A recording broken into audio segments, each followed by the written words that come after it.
Hello friends, I am से वर्धमाना का फ्रॉम आराम इंस्टीट्यूट। आज इस वीडियो में जितने भी सी इंटर वाले स्टूडेंट हैं जिनका मई में एग्जाम है, जिनके लिए इंस्टीट्यूट ने बॉस पोर्टल में केस सिनेरियोज निकाले हैं, उसका सॉल्यूशन प्रोवाइड कर रहा हूँ।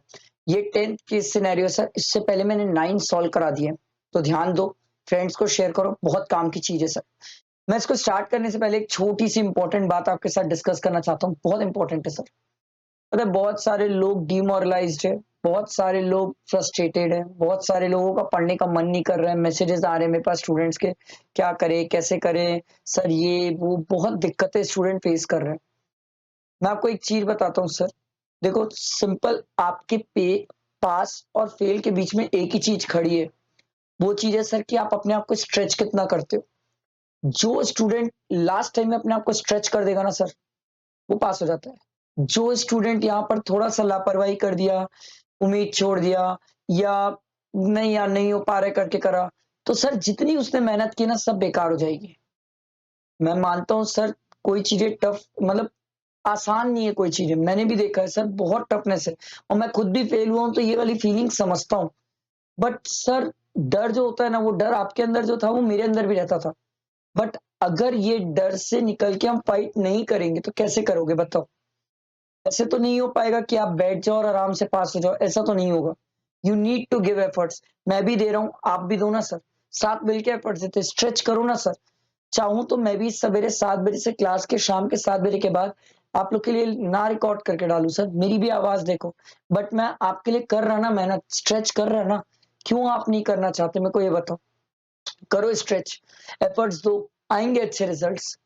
आखिरी टाइम पे कौन गिव अप करता है सर। इतना मेहनत इतनी स्ट्रगल कर चुके हो, अब क्यों गिव अप कर रहे हो। अब तो जान लगा दो सर। ठीक है, चलो आई होप मेरी बातें आप समझोगे, ये बहुत इंपॉर्टेंट है। चलो केस सिनेरियो सॉल्व करते हैं सर। केस सिनेरियो का सॉल्व करने का तरीका मैंने पहले भी सिखाया। सबसे पहले अपन क्या पढ़ते हैं, क्वेश्चन। तो क्वेश्चन में क्या बोला है सर, पहले आपको रेसिडेंशियल स्टेटस निकालना है। ठीक है, फिर क्वेश्चन ये है कि sir Ananya Gupta can claim benefit of nil annual value under section 23 sub section 2 in respect of कौन से हाउस से रिलेटेड। फिर income under the house property पूछ रहे सर। और एक क्वेश्चन और है सर, जिसमें ये बोल रहे हैं कि सर वही घर से रिलेटेड ही न्यूयॉर्क जो बाहर घर होगा उससे रिलेटेड इनकम निकालना है। तो चलो चालू होते क्वेश्चन, टाइम वेस्ट नहीं करते। देखो, An- Ananya Gupta is a citizen of India, lives with her family in New York since year 2000. She visited India from 21st March to 28th September to take care of her ailing mother. देखो sir, कितना time period हो गया, अप्रैल, मई, जून, जुलाई, अगस्त, सितंबर। Sir ये days कितने हो गए, इतने दिन ये इंडिया में थी।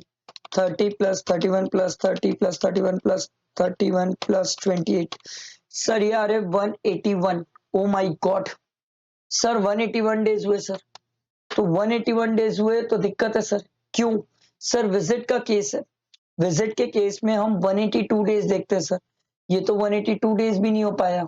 तो सर हम देखते हैं 182 डेज प्रीवियस ईयर में प्लस 365 डेज और मोर प्रीसीडिंग फॉर प्रीवियस ईयर में, तो ये तो 182 डेज ही नहीं हो पाया ना सर। तो ये स्ट्रेट फॉरवर्ड क्या हो जाएगा, अनन्या गुप्ता नॉन रेसिडेंट। समझ आया, क्रिस्टल क्लियर है सर, विजिट का केस है और citizen of India sir, Indian citizen है। तो आओ सर, पहला क्वेश्चन का आंसर तो मिल गया सर, नॉन रेसिडेंट। फिर क्या बोल रहा है, miss Ananya Gupta can claim the benefit of nil annual value in respect of कौन से घर के लिए नील वैल्यू ले सकती है सर। देखो, in the last 4 years she has been visiting India for 100 days every year to with her mother. इससे कोई फर्क नहीं पड़ता। She owns an apartment in New York which is used as her residence. The expected rent of the house is 32,000 per annum dollar है sir. इससे कोई फर्क नहीं पड़ता, नॉन रेसिडेंट है, टैक्सेबिलिटी आएगी नहीं। She took ownership and possession of her house in New Delhi. इससे फर्क पड़ता है sir, on 25th March 2023 for self occupation while she is in India. The municipal value दिया हुआ है, fair rent दिया हुआ है। She has paid a property tax, municipal tax भी पे किया इसने। ठीक है, she has taken a loan of 16 lakh at the rate of 10% from IDBI on 1st April. Okay, sir date of borrowing क्या है, 1st April 2019। ठीक है, और कितने का लोन है सर, लोन है 16 लाख एट द रेट 10%। ठीक है, आगे देखो। For the construction of this house and the construction was completed on 20th March 2023. Sir date of completion क्या है? 20th March 2023। मैंने सिखाया सर किस साल कंस्ट्रक्शन कंप्लीट हुआ? 22-23 में। इससे पहले वाला फाइनेंशियल ईयर क्या होगा? 21-22। उसकी लास्ट डेट क्या होगी सर? 31st March 2022। ये लास्ट डेट है। यहां तक का जितना भी आप इंटरेस्ट निकालोगे सर 2019 से लेके यहां तक प्री का इंटरेस्ट होगा। तो ये कितने साल हो गए सर? 3 साल। तो 16 लाख इंटू 10% इंटू 3 ईयर्स करना पड़ेगा sir. 16 lakh into 10% into 3 divided by 5 भी कर लेता हूं सर। इसको डिवाइड बाय 5 क्योंकि प्री का इंटरेस्ट एक बार में अलाउ नहीं होता है सर।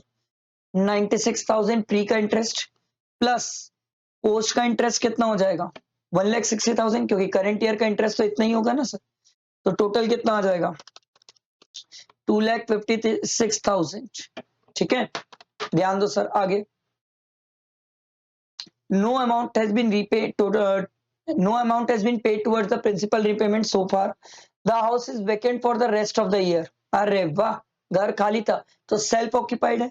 तो सेल्फ ऑक्यूपाइड के केस में NAV नील। ठीक है, NAV नील माइनस इंटरेस्ट माइनस होगा। तो इंटरेस्ट माइनस आप कितना करोगे सर? सेल्फ ऑक्यूपाइड है तो सर 256 तो माइनस नहीं होगा। यही तो इंपॉर्टेंट है सर। मैक्सिमम इंटरेस्ट कितना क्लेम कर पाओगे sir? Maximum interest 2 lakh rupees claim करोगे और आपका लॉस भी कितना आएगा सर? 2 लाख रुपीस। आई बात समझ? आगे देखो।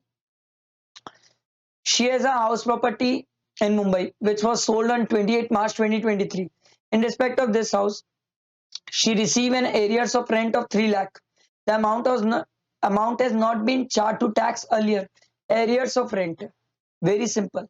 Arrears of rent 3 lakh rupees minus 30%, ये आ जाएगा sir 2,10,000। Arrears of rent taxable. She does not have any income under any other source. ठीक है, Ananya Gupta want to exercise the option of shifting out of the default tax regime. Thank you. नहीं तो loss भी कैसे claim करते? तो आपसे पूछ रहा सर ये कौन से घर की एनुअल वैल्यू नील ले सकती है? सर दिल्ली वाले घर की। मुंबई वाला घर बिक चुका है, न्यूयॉर्क वाला घर कवर नहीं होगा क्योंकि नॉन रेसिडेंट। सिंपल सी बात है सर, दिल्ली वाले घर की नील वैल्यू ले सकती है। Sir income chargeable under that house property कितनी होगी सर? सिंपल सी बात है, 2,10,000 एरियर्स ऑफ रेंट की इनकम आ गई थी सर। 2 लाख रुपीस इंटरेस्ट का आ गया था तो सर 10,000 हमारी इनकम आ जाएगी sir, net income. Simple. Assuming that for the purpose of this question above, Ananya Gupta has let out flat in New York during the 6 month when she is in India. Sir कोई फर्क नहीं पड़ता, अगर ये New York का घर let out भी करती ना तो भी टैक्सेबल नहीं होगा सर। क्यों? सिंपल सी बात है सर, ये इसलिए टैक्सेबल नहीं हो रहा है क्योंकि ये नॉन रेसिडेंट है। और अगर नॉन रेसिडेंट है तो सर यूएस के घर की इनकम इंडिया में क्यों टैक्सेबल होगी? होगी नहीं। तो सर जो इनकम आप पहले निकाले थे 10,000 वही सेम रहेगा, चेंज ही नहीं होगा आंसर। समझ आया? ये मैंने आपकी 10th केस सिनेरियो सॉल्व करा दिया।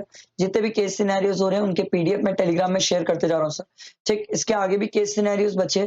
आई am trying as soon as possible पूरे एमसीक्यूज केस सिनेरियो डलवा दूं। ठीक है, जो हो पाएगा मुझसे मैं करूंगा, बट आप प्लीज इसे फ्रेंड्स तक शेयर करना और लाइक जरूर करना। ठीक है, चलो थैंक यू।